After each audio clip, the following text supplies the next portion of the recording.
Greetings! Let's discuss how to harvest your herbs. Stay tuned and learn more.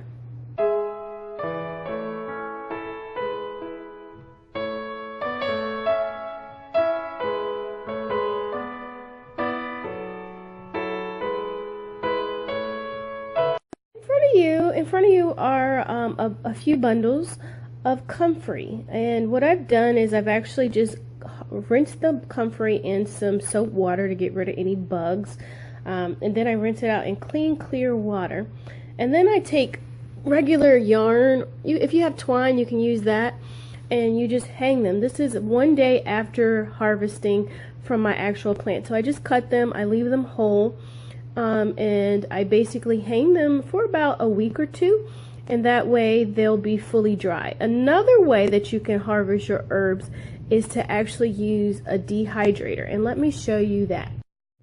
Okay, so here is my dehydrator. This one has 6 trays, but I have 5 trays that I actually use to dry the Comfrey. The difference between hanging the Comfrey, as I just showed you guys, with the bundles and actually dehydrating them, is I've noticed that when I hang the bundles, they actually sort of lose their color, and they become a little bit more brown, and if they're not getting enough air around the bundles, then you could potentially grow a little bit of moss. So you make sure that if you do the bundling method, that you have them small enough and that you rotate and check for air or have some type of circulation going.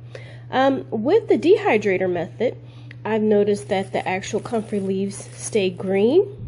This one actually was a little bit damaged from the plant, so I still use them because I actually use them as fertilizer for my indoor plants, and as a topical, like, bone kind of, I guess you could say a bone wrap, but that's a whole nother story. I'll talk about that another time.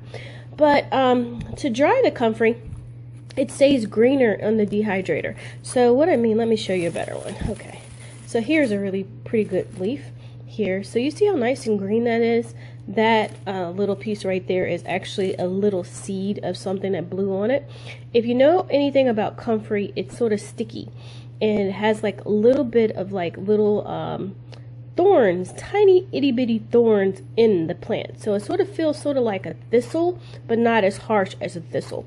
But yeah, so it's really good to dry Comfrey, and you don't necessarily have to just stick with Comfrey. You can dry any of your herbs. The whole purpose of this video is to give you guys a little bit of heads up that it's harvest time and the end of the year is here. And if you have herbs like rosemary or oregano, tarragon, or so forth, whatever herbs that you have grown, it's time to harvest them. I have some lemon thyme that I'm going to get ready to harvest, and I use that throughout the winter, and actually the thyme stays throughout the winter, so I can still go out and get some fresh sprigs too. But for those herbs that will not stay green or may just be annuals, or you may not just want to go outside and pick them because it's getting colder, may have snow outside, you can do this 2 methods. You can either do the bundle method, the same thing applies to any of the herbs, or you can use your dehydrator. Hopefully this was helpful to someone. I'll insert a video or some pictures of the Comfrey plant so you guys can see what it actually looks like when it's growing. And if you don't have Comfrey, I do have a little bit in my Etsy store. So if you're interested, check out that link below. Until next time, as always, show love and kindness. Thank you so much for watching. If you're not a subscriber, hit that subscribe button. Be sure to hit the bell while you're at it. That bell will give you access to get the videos as soon as I have them posted. And also comment and share. Until next time, take care. Love you guys. Bye.